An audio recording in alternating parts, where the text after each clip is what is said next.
Hey everybody, welcome to the PowerCast, live with you every Tuesday night, a very special show. First, I want to say we're missing Eric Vasquez, my guy who's always here every week with us. Unfortunately, not feeling very well. But we have a most amazing guest. Her name is Donna Palumba. She's with Jane Doe No More. And I'm not sure if you've ever heard about the story, but something is going to be very special that you're going to hear today. I would prepare yourself with some tissues, possibly, as this show is going to get a little deep. First of all, thank you so much for being a part of our show tonight. Thank you. And I'm very happy to have you on many levels. I want to remind everybody we're on social media all over the place. We're on Facebook, Team Powerhouse Sells Real Estate, Instagram, YouTube. Go to YouTube, type in Team Powerhouse Real Estate, hit subscribe. We are on TikTok Live and also Instagram, of course. We are on Twitter, Twitch, LinkedIn Live as well. You can always watch us on the replay on Spotify, Apple Podcast, Google Podcast, and don't forget YouTube replay, as every Saturday we get this show a little more sizzle to it, and they kind of make it look prettier than we're doing right now. So thank you so much for being on the show with us today. Oh, thank you, David, for having me. Appreciate it. Absolutely. So a little about Donna and the Jane Doe No More. I want you to know, Donna, as you probably have heard before, she was on Dateline. She was on NBC. In 2007, there was a show called Man Behind the Mask. Yes. And in 2022, most recently, Evil Paid a Visit. You want to check those out. Donna, again, thank you so much for being with us here today. I have a bunch of questions to ask you. Prepared myself with these lists of Fire things. away. And so please forgive me if I'm too far, too quick, No, not all over at the all. place. All right. So let's get the people to know a little about you personally. Where are you from? I was born and raised in Waterbury, Connecticut. Very nice. Mm-hmm. And where did you go to school? Vocal schools, and then in college I went to Southern Connecticut State University. SCSU, my freshman year. Okay. Great school. Yes. And what was your major in college? I love art and creativity, so I majored in graphic design. Wow, great place to be. Mm-hmm.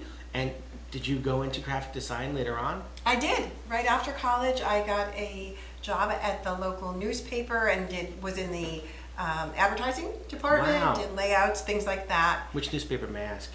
What's that? What newspaper was it? The Republican American. Oh, out of Right in Meriden? Waterbury. Yeah, Waterbury. Yeah, Yeah. exactly. We do a lot of advertisement through these through the newspapers as well. Yes.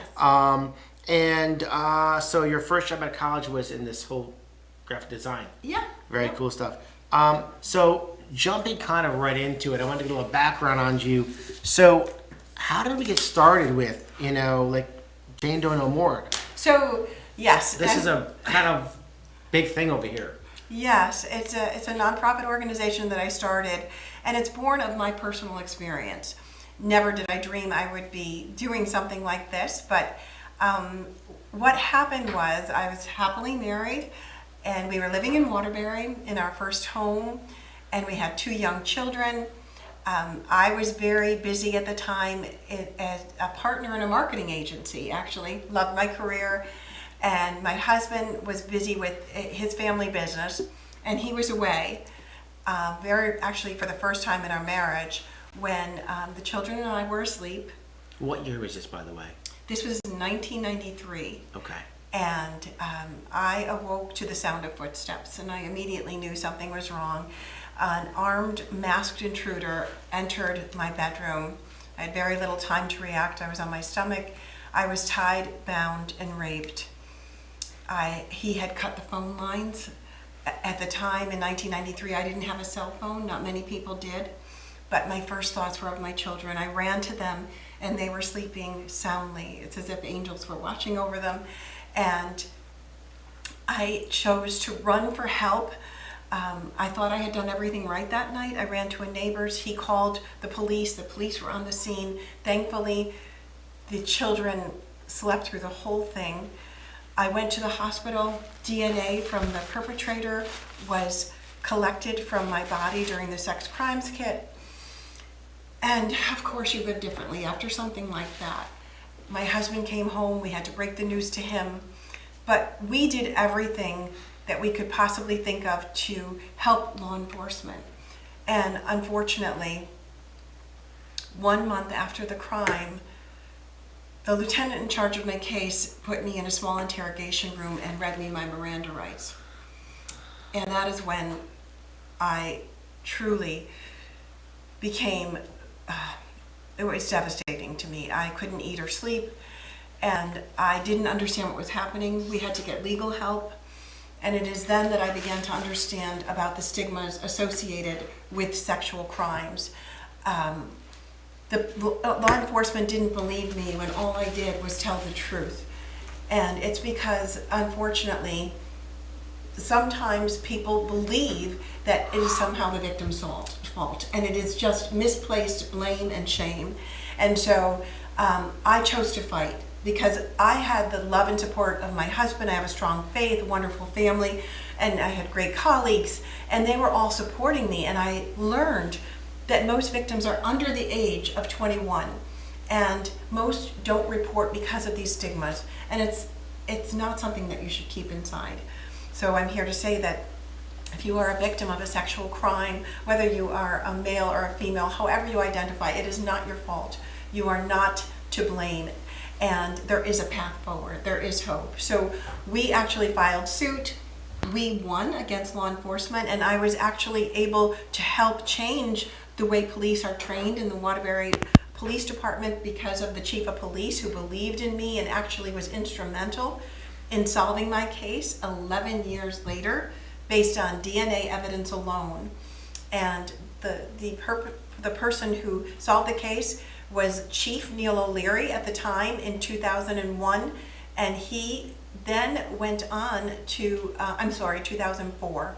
He went on to become mayor, and he is mayor of the city of Waterbury right now as we speak. And the perpetrator, who we found out 11 years later, was leading a double life. He was thought to be a church-going, happily married, father of 3, who had grown up with my husband since kindergarten. Oh my God. They played football together in high school. It was the betrayal that my husband feels to this day is palpable, and it tells me something though, David. It's that most of these perpetrators of sexual crimes are someone we know. Over 70% are someone we know. So Wow. that is the reason why Jane Doe No More was born. Okay, so now I need you to speak, which is kind of hard after hearing that whole, that's just a little bit of the story of what happened to you. I don't know. All right, I have some questions written down, so please forgive me. A little out of my element, as you can imagine. All of you out there, if you have any questions out there, this is a great time to kind of come up with them, whether you're on Facebook, you're on Instagram, you're on TikTok. Please feel free to reach out, asking questions over here. It's a very sensitive issue, but I'm going to kind of ask you some questions as we go along over here. What amazing, that's a crazy story. It is. That's why Dateline picked it up. But unfortunately, I'm not alone. There is so many stories that are like this where victims of this type of crime is so misunderstood. I'm going to jump off the Sure. list for 1 second. So, and I'm not sure if I'm out of line for asking this question. The person who did this to you never saw that, or did you see them?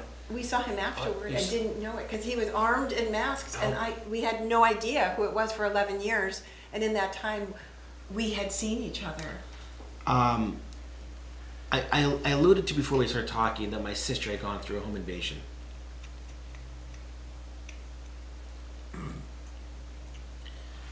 She was very lucky when it happened to her because she didn't go through every bit of what you went through with the rape, thank God. But it plays a role in her life on a daily basis. It does. And people out there don't realize how intense psychologically, not to mention physically, but the emotional scarring later on that lives with you and how you react and live through that is so much deeper and so much longer. You are you spot on with what you're talking about, David, because we are victims of trauma. And while you can't necessarily see the physical signs of that, Yep. the emotional toll that it takes is lifelong. And there are triggers, there's all kinds of things. But you can find a path forward, and that's what Jane Doe No More is all about. We're all about empowering survivors to find their voice, help educate others so that they advance their healing and then pay it forward. And it helps them in the process. It's an amazing experience, truly. The DNA. Tell me more about the DNA. I mean, Yeah, how so because of the situation, I had a pillowcase over my head. I was bound. I couldn't see anything. I had very little to be able to describe the assailant, but the DNA was taken at the hospital, and I'm so glad that I did go to the hospital, and I would urge anyone that is a victim of a sexual crime to go to the hospital.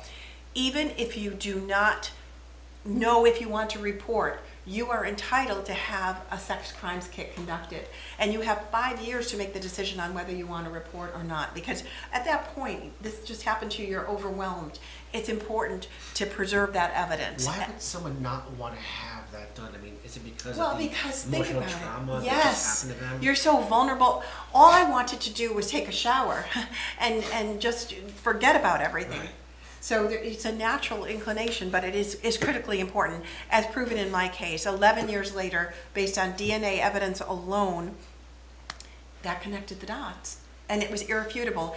And unfortunately, in 2004, when the DNA was found as a match, there was a statute of limitations on sexual crimes with DNA, even with DNA evidence, that had run out. So he could not be arrested for rape in my case. What? Yes, the only thing he could be arrested I need for. to turn my nose over here. I'm sorry. Sorry. What he was arrested for was kidnapping, because that did not have a statute of limitations, which was ridiculous. And it was going to be difficult to prove. And he, as I mentioned, came from a prominent family. He was afforded the best attorneys money could buy, and he was out on bond, and he attacked again. That is insane. So, I mean, there's lots of things that we need to learn about these crimes and also the people who commit them. The good news is most men do not rape. And I say men, there's also women who rape, but that's a very small minority. But most men don't. But however, the core offenders are likely to reoffend and have Because they victims. They get away with it. Exactly. And if they get away with it, I would assume that they must say, well, I can do it again. What do they? They have no fear. Yes, exactly. They And don't they care bank about on the fact that their victim is not going to come forward, and they'll often use threats, and especially in the cases of child sexual abuse, there's something called grooming, which the perpetrator just preys on vulnerable children. And I know one of our survivors. What child is vulnerable? I mean, that's crazy. Exactly. But to look for someone who maybe their parents are getting divorced and they're looking for a friend, and that's exactly what happened to one of the survivors on our team, Vinny. He was a child, he was going through a little bit of a rough time, and the teacher, this catechism teacher, said, I don't want you to think of me as a teacher. I wanted you to think of me as your friend, and here's my phone number, and that began the grooming process. Wow. Okay. What law changed because of your case? That was we know the law, right? So Yes. The law that changed was. So I was blown away, first of all, that they found the perpetrator, but then maddened by the fact that he couldn't be arrested for the crime he committed. So how does that work? So they find the person, they know what he did. Yes. But they couldn't, but now they can, right? They arrested him for kidnapping, and he was out on bond. But in 2007, the year I formed Jane Doe No More, we went to Hartford and advocated for a change in the law. We talked to legislators and explained that the laws that were on the books were written before the science of DNA had gotten so advanced. We had irrefutable DNA evidence, and I'm happy to say that the governor at the time, M. Jody Rell, put forth a governor's bill, which my case was the impetus for, removing the statute of limitations on sexual crimes with DNA. Wow. You were on Dateline. Tell me a little about the Dateline show. That was an incredible experience. I was nervous about coming forward. I knew in 2007 when I started the organization, I wanted my name known at that point. And the reason why the organization's name is Jane Doe No More, Yeah. I was Jane Doe in newspapers and medical reports and documentation. And the No More is actually written in my handwriting, the logo, because while it can protect you, it also makes you nameless and Right. faceless, and each victim of a sexual crime has an identity and hopes and dreams, and Right. Real people. just like everyone else. And Right. so we need others to understand these types of crimes, and that, it happens. There's no such thing as not in my neighborhood. I mean, we lived in a wonderful neighborhood. Never in a million years could I have dreamed that this could happen, but it did. And so we need to educate everyone. I would agree with you 1,000%. I'm trying to keep it together, everybody over here, so I apologize that I'm falling apart at the seams, if you will. When was Jane Doe No More founded? It was founded in 2007, so that's, 16 years or more? 16 years ago. And it's born from my personal experience, like I said. And it started out, we wanted to improve the way society responds to victims of sexual crimes. To let everyone understand that what type of a traumatic crime this is, and that the most important thing you can do for a victim is to believe them, to look them in the eye and to tell them, I'm here to help you. What can I do for you right now? It's okay to talk about it, feel comfortable and not. Yeah, absolutely. And everything matters. Your language, your eye contact. You need to, help that person. It is so incredibly important, especially for first responders, to know how to respond. It can affect their path to healing for sure, and it could affect the outcome of the crime. It could affect everything. Right, I have to agree with you 100%. The first person that they meet and see with has to make them feel okay with the situation to talk about it. Otherwise, you're going to clam right up. And be Exactly. uncomfortable They with could it. shut down. We've seen it time and time again. Absolutely.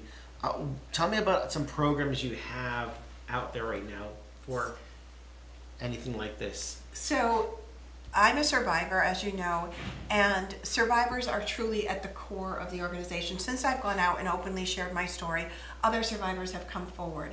And we created a program called Survivors Speak. And to date, there's over 60 survivors, men and women, that have gone through the program. They work with facilitators who are also survivors, who help them to articulate their story, with the hopes that then they will go on to educate others. And the education is so important. This topic is taboo, unfortunately. I don't know that it's as taboo as, it's taboo because, no one to talk about. It's kind of like one of the things that make you feel bad about yourself later on. I'm guessing that maybe that's why it's taboo, but how can something like that be taboo? Because if something bad happens to you, in anything in life, right, you should be talking about it so it doesn't happen again. How do you get past something? Exactly. Right? I mean, it should never be thought of as taboo. It's crazy. It shouldn't, but it is. And we have difficulty sometimes even getting into schools where we always talk in age-appropriate language. Right. But we want to get to the preventive stage, to teach kids in middle school that they need to have healthy boundaries, to build up their self-esteem, so that if something is off, if they're witnessing strange behavior, that they tell a trusted adult. And if that adult doesn't believe them, keep telling. I'm going to just stop for a second. You have a website. It's called JaneDoeNoMore.org, where people they can reach out to you, Yes. you, the organization, Yes. to help maybe find help, if you will. Yes, right? absolutely. So JaneDoeNoMore.org is our website. All of our programs are listed there. In addition to Survivors Speak, we have our Safe Student Initiative, which is what I was saying, talking to children, age-appropriate language from middle school through college about sexual respect, how they can play a role in prevention. We have self-defense classes for women and girls. That's amazing. We also have community outreach. We want to speak to anyone because everyone needs to hear this message. So libraries, civic organizations, WISE, anywhere across the state of Connecticut, we are happy to be involved. That was my next question. What areas do you serve? I was going to ask you next. Absolutely. We serve anywhere in the state of Connecticut and beyond. How does someone request a speaker or program? How does someone become a speaker? Or Yes. How does someone request a speaker or program? Oh, to request a speaker? Yes. Absolutely. So our website, right on the page for our Safe Student Initiative, our community outreach, you could request a speaker to come to your function, to your organization, and we can customize the presentation based on what you would like. Like in the, at a Y, for example, or at a library, we may want to talk about bystander intervention. You may want us to talk about that, on how, if you see something, you can go about safely intervening, Right. and the steps that you can take. I've got a bunch of questions here. Please forgive me. All these answers, by the way, are fantastic. And I'm hoping that everybody here is paying attention. Sorry for some background noise we're having over here at the last second. But again, if you guys out there have any questions, anybody on social media has questions, thoughts, or feelings, please let us know what you're thinking. We have people in the background watching. Maybe people are uncomfortable kind of reaching out, but wanting them to know they can. You could also sign up for our e-newsletter, which we do a wow. couple times a month. Right on the website, you'll see it pop up, or you can, at the bottom, sign up for our e-newsletter. That's fantastic. Do you have any special events coming up? We do. We have events throughout the year, but our main big event is on April 1st. And it's at the Waterview in Monroe. It's our gala. It's our annual gala. This is our 12th. And it's going to be an evening in an enchanted garden. So Wow. we have decor. It's going to be like a high-end garden feel, and we encourage people to dress accordingly. It's going to be a great time. There's music, there's auctions, there's raffles, there's all kinds of fun stuff, and wonderful food, past hors d'oeuvres, and then a full sit-down meal. Wow. We're honoring some really special people. Sounds like a lot of fun to have and enjoy, and be with other people, to help an amazing organization to be a part of.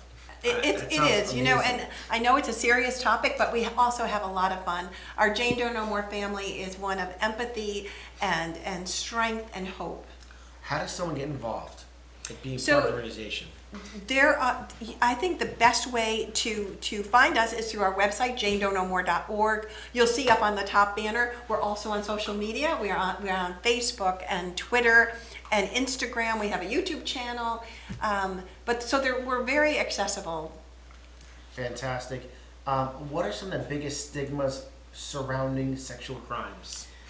So somehow, stigmas of sexual crimes are that the victim is somehow at fault, whether they were dressed a certain way or they went somewhere. It's so important to understand that sex without consent is a crime. It's a Right. sexual crime. And if someone says no, you must obey that. Right. You need to get permission every step of the way. But to show you just how stigmatized it is, I was not believed. I was sleeping in my bed, and yet somehow they thought that it was my fault, that I asked for it, that I was having an affair, some illogical thing. But this happens with these types of crimes, and that's why education is so important. Oh my goodness. I got a lot of questions here, guys, so please forgive me if I'm all over the place.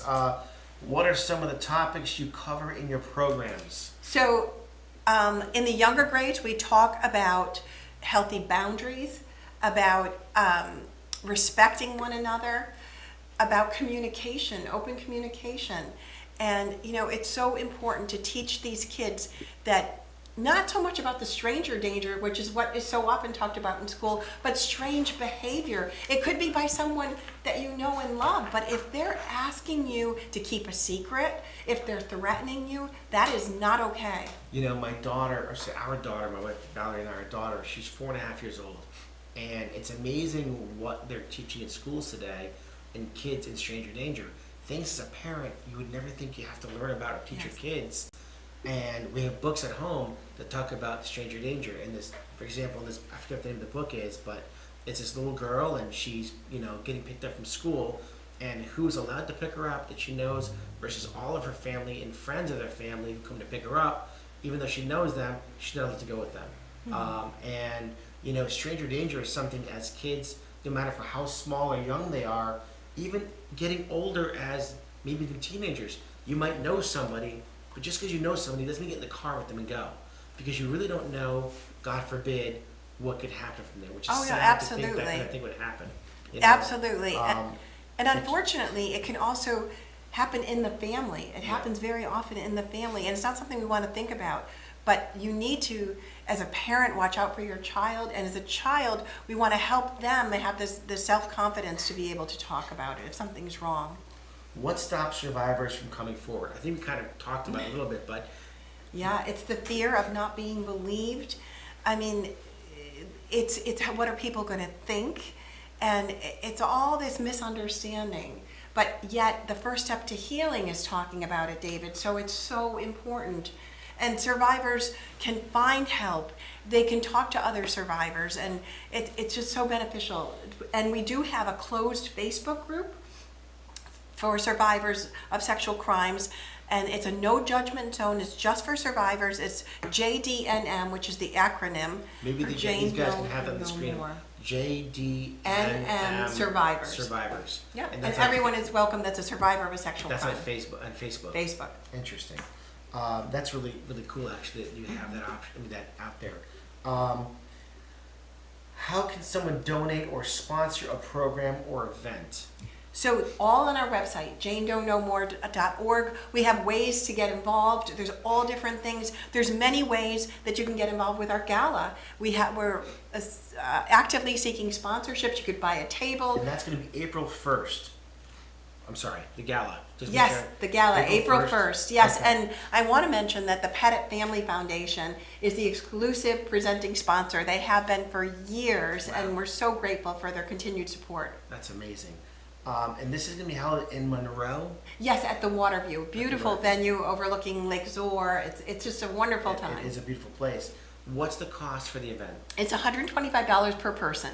And that'll be food and drinks. Oh, and the whole- open bar, Right. and it's a beautiful themed venue. It's a lot of fun.